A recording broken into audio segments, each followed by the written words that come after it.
In this video, I want to talk about social anxiety.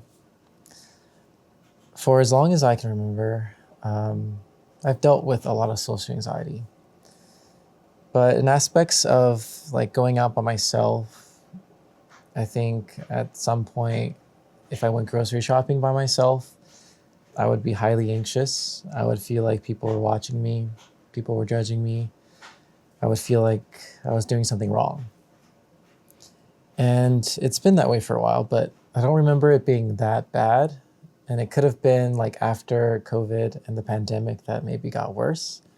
I'm not too sure. But I do just remember having like a spotlight effect for a long time. Um, I would struggle to like go out by myself to eat. I would dislike eating by myself a lot. I could probably think of another. I can probably think of a lot of cases, but I'm kind of blanking out right now. But the reason why I want to share this is because I feel like within the past year or so, something has clicked for me, or maybe it's been like a small iteration of like experiments and thoughts and reflection, but something clicked. And I think what it comes down to is I think my social anxiety was tied to my perception of my self worth, in which case I had very low self esteem. Um, Probably something that I will go into more in another time. But there are some labels that I felt like I tied to myself very strongly, which was like people pleasing, anxious avoidant, as like just one random one that popped up in my head. Like imposter syndrome. I'm blinking for some reason, but just like these things of essentially not feeling like I was enough. And I constantly tried to prove myself, and I constantly looked for external validation. And so this feeling of not feeling good enough, I think, was the overarching feeling that I had, that I realized that was tied to my social anxiety. Um, Maybe I'll go into more depth another time and kind of like delve more into that. This might be all over the place, but I'm going to try my best to tie it all together. I'm going to tell it because I feel like it's relevant. But 2 years ago, I moved from Atlanta to New York. Before I moved, I, on paper, felt like I was successful, and at least in the perception of my early 20s. Had a decent paying job. I bought a home. I bought my own car that I really enjoyed driving. I had all these things that I felt like I could be proud of, but there was still that imposter syndrome. There was still that self doubt. And so at a certain point, I was faced with the decision to move to New York because of my job. And, it was a last second thing that they kind of like, I was not expecting it. I was given like maybe a month or so notice. And during that time, I interviewed, I grinded, and I got two offers, one or two offers from other places that, could have stayed in Atlanta. And those offers were actually kind of better than my original offer to move to New York. Like I wasn't offered any compensation for stuff. And so in my head, I was like, do I stay? Do I stay with my friends that I've spent years building a relationship with? Do I, all these things that I feel like I've built over the years? Or do I go pursue and explore a new city, kind of rediscover myself? Because at that point, I felt so empty, so purposeless, so lost, especially through like a number of failed relationships. I really didn't know where I was going. A lot of other things that maybe I'll talk about another time. But I made the decision to move to New York. And it was tough, and I had a lot of fears. My social anxiety was definitely there. Grocery shopping by myself, I was anxious. Meeting new friends, going to social events, social parties to put myself out there. I was hella anxious, hella scared to be perceived, to be judged, whatever. But through those experiences, through meeting people,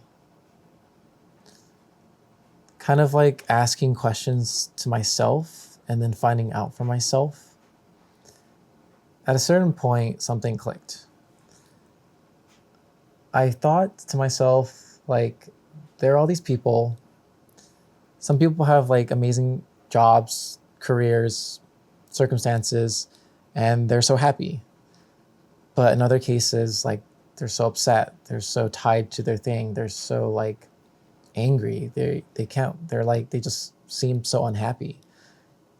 And then meeting other people in New York that like seem like they're so wealthy in their happiness and their fulfillment, but material wise, they don't have much. And for me, I kind of just thought, like, what am I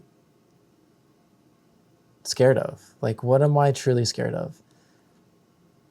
I think after going through experiences and living through things and trying stuff out, meeting friends, I realized if I had the stuff that I wrote down that I wanted, I already had, like friendships that I truly cherish, like experiences and travels that I've been able to do by myself with them, try amazing food, like all these things that I feel like I can go on about.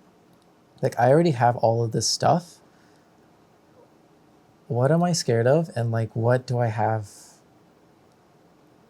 to even compare myself to? I don't know if that's the right question, but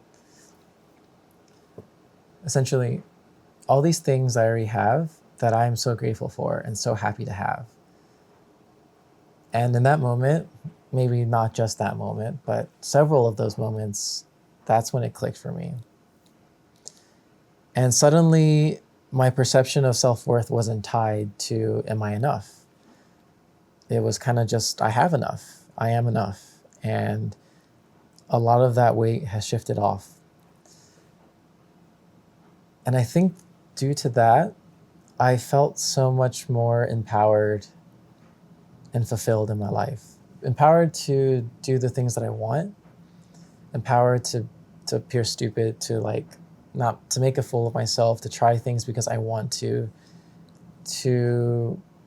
listen to myself, to fail, like all these things that I would totally have been so scared of like just a few years ago. And so I don't want to ramble for too much longer, but that's the thing I wanted to share in this video is there was a point in my life where I had no idea what I was doing. I didn't know how to listen to myself. Like, I had so much self-doubt, a lot of imposter syndrome, and a lot of validation that I looked for from other people. But when I truly learned to understand who I was, what I wanted, like untangle the threads of society and other people's voices that I had caught up in with my own head, to be kinder to myself, to treat myself like someone I cared about, like all of that experiences and going through it, I think has really helped me change. And so that's what I wanted to share in this video. I want to be posting more videos. I'm going to be posting more consistently. And if you have any questions, suggestions, or whatever, please comment, like, subscribe to support.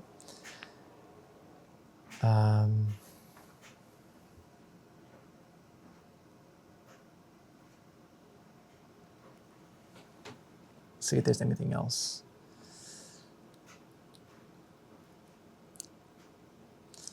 Yeah, so my aim is to really improve at this, to get better. I think this is going to be a lot of fun. I have a lot to say about this, and I am passionate about this because I feel like I've struggled for a long, long time about these things, and I would love to share and help someone else. So,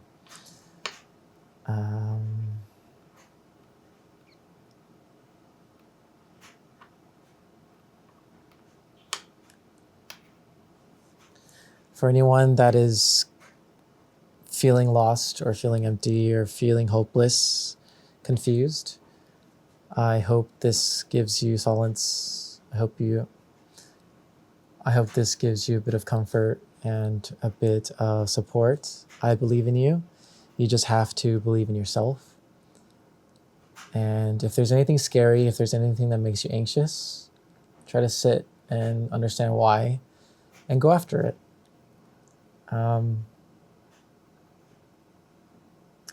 I think the thing that's behind the wall of fear or the obstacle of fear is something that you'll find very fulfilling and very rewarding. But that's enough rambling for today. I'll see you in the next video. Take care. Bye-bye.